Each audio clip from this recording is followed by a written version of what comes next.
की शक्तियां कहीं सो रही होंगी, शायद इतना काम करने के बाद आराम भी तो करना पड़ता है, तो उस समय शायद शक्तियां उनकी सोई होती, वही सोच सकते हैं और तो क्या सोच सकते हैं। लेकिन अब फिर उनकी शक्तियां जागृत हैं और अब वो अंतरिक्ष में, नासा अमेरिका का नहीं अब हमारा है, ये सोचते हुए कह रहे हैं कि अब वहां भी जो है वो हमारे पराक्रम को बढ़ाने के लिए अपनी शक्ति का उपयोग करेंगे।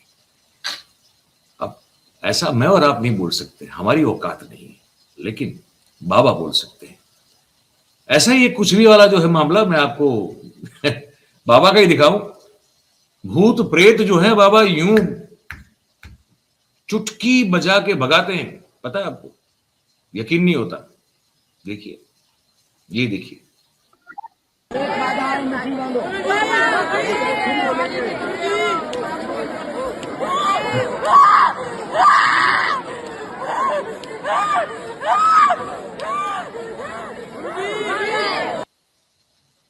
देखा, चुटकी बजा के भूत और प्रेत को भगा रहे हैं। इससे मुझे एक किस्सा, एक कहानी हमारे यहाँ जो बचपन में जो है वो सुनाई जाती थी, वो याद आती है, ऐसे चुटकी बजाने वाले लोगों को लेकर।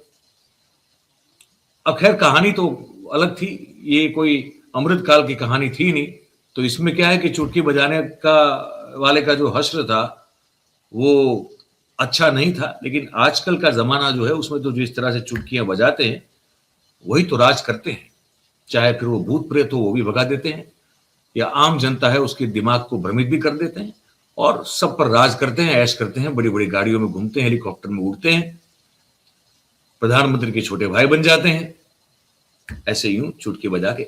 लेकिन हमारे जमाने में जो अमृत काल जब नहीं था, जब बड़े हो रहे थे, तब जब कहानी थी उसमें ऐसा था कि जिसने कहा था कि मैं चुटकी बजा के ही जो है यूं ऐसे यूं चुटकी बजाऊंगा, और जंगल का शेर अगर मेरे सामने आया तो चुटकी सुन के, आवाज मेरी चुटकी की, वो भाग खड़ा हो जाएगा।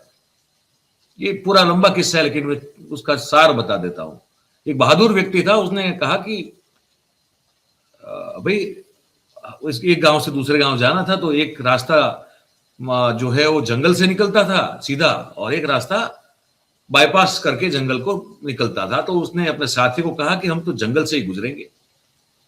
तो उसके साथी ने कहा कि भाई देखो, जंगल में तो शेर होता है, और अगर उसने हमला कर दिया हम पे और खा गया तो ये बहादुर व्यक्ति ने कहा कि अरे तुम जानते नहीं हमको, हमारे किस्से कहानियां तुमने अभी तक सुने नहीं है क्या?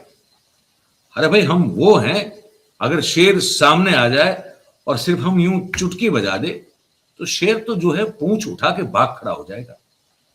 तुम क्या समझते हो हमको? चलो। और वो लेके चला जंगल के रास्ते। जंगल के रास्ते चलते चलते जो है उस शेर की दहाड़ सुनाई दी। तो उसके दोस्त ने कहा कि भाई देखो, शेर कहीं आसपास लगता है, अभी भी वक्त है, वापस चलते हैं, वो हमला बोल देगा, खा जाएगा, भाई साहब जिंदा नहीं बचेंगे। तो ये जो बहादुर थे, पराक्रमी पुरुष, उन्होंने कहा कि अरे तुम देखते जाओ आगे आगे क्या होता है। ऐसे में शेर सामने आ गया। अब जब शेर सामने आ गया तो वो जो डरपोक दोस्त था उसने कहा कि भाई तुम दिखाओ अपना पराक्रम, तुम कहते थे कि तुम चुटकी बजाओगे शेर भाग जाएगा, अब देखो ये खड़ा है सामने, यार ये तो खा जाएगा हमको। तो वो जो शूरवीर, जो पराक्रमी पुरुष था, उसने कहा कि देखो थोड़ा दूर है, इसको थोड़ा करीब आने दो, अभी यहां से चुटकी बजाऊंगा वो सुन नहीं पाएगा। तो उसकी सुनने की क्षमता जहां तक पहुंचती है वहां तक थोड़ा करीब आने दो, फिर मैं चुटकी बजाऊंगा, और देखो चुटकी बजाते ही वो भाग जाएगा। तो शेर जो है वो और आगे बढ़ा और आगे बढ़ा, और समझ दीजिए कि 10-15 फीट जो है दूर आके खड़ा हो गया। वो जो डरपोक दोस्त था उसने बहादुर दोस्त को कहा कि भाई अब तो बजा दे चुटकी, अब तो ये सीधा छलांग मारेगा, कूदेगा हम पर, और जो है खा जाएगा मार के हमको। तब वो जो शूरवीर बहादुर पराक्रमी पुरुष था उसने ये कहा कि दोस्त भाग लेते हैं। बोले अब भाग लेते हैं, अब कैसे भाग लेंगे? बोले प्रॉब्लम ये नहीं है, प्रॉब्लम दूसरी है। बोले चुटकी बजा, तू भगा इसको। बोले अरे ये शेर जो है ना वो बहरा है, मैं कब से बजा रहा हूं चुटकी लेकिन इसके कान तक पहुंच नहीं रही क्योंकि बहरा, शेर खुद जो है वो बहरा है।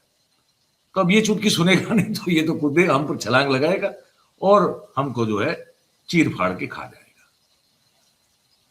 तो खैर उसमें क्या हुआ अब आप समझ सकते हैं।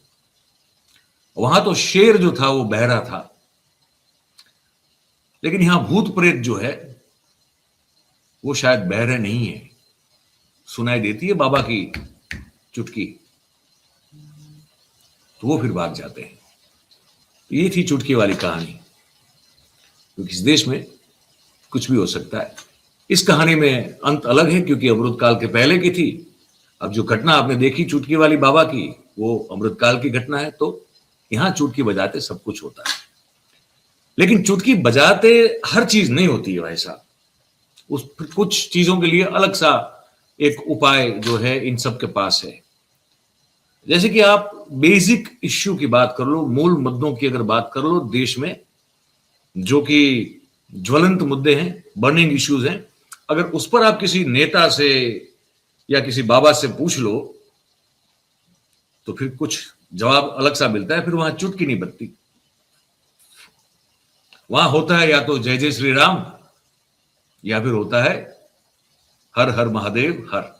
जैसे कि कैबिनेट मिनिस्टर साहब है नित्यानंद जी, जब पत्रकारों ने उनको पूछा कि देश में युवा जो है विशेष रूप से अपर कास्ट यूथ जो है वो यूजीसी में हुए नियमों के बदलाव और समानता वाली जो बात आप लाएं उसको लेकर काफी असहज और काफी आक्रोशित महसूस कर रहे हैं, इस बारे में आप क्या कहना चाहेंगे? तो कैबिनेट मिनिस्टर नित्यानंद जी जो है उन्होंने चुटकी नहीं बजाई, लेकिन इस बात का जवाब कुछ यूं दिया, जैसे मैंने कहा देश में कुछ भी होता रहता है, हम भी कुछ भी आपको बताते रहेंगे। ये कुछ बता रहे हैं आपको। स्वर्ण समाज काफी आक्रोश में है। यूजीसी को लेकर स्वर्ण समाज काफी आक्रोश में है, इसको क्या कहेंगे? राजीव पटनायक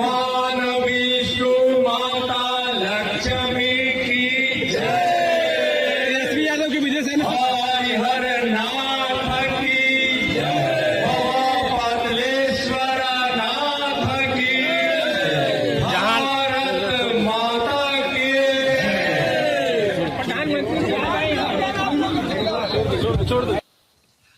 हो गया।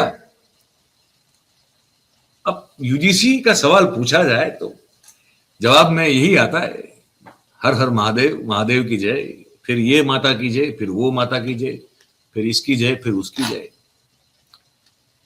तो चुटकी हर जगह नहीं बजाई जाती, कई बार जो है ये नारे भी लग जाते हैं। यही बताना था आपको। अब आपकी मर्जी है, आपको कमेंट करके हमको कुछ लिखना हो तो लिखिए, कुछ नहीं लिखना हो तो मत लिखिए, क्योंकि कुछ भी करने की आजादी इस देश में सबको है। चलिए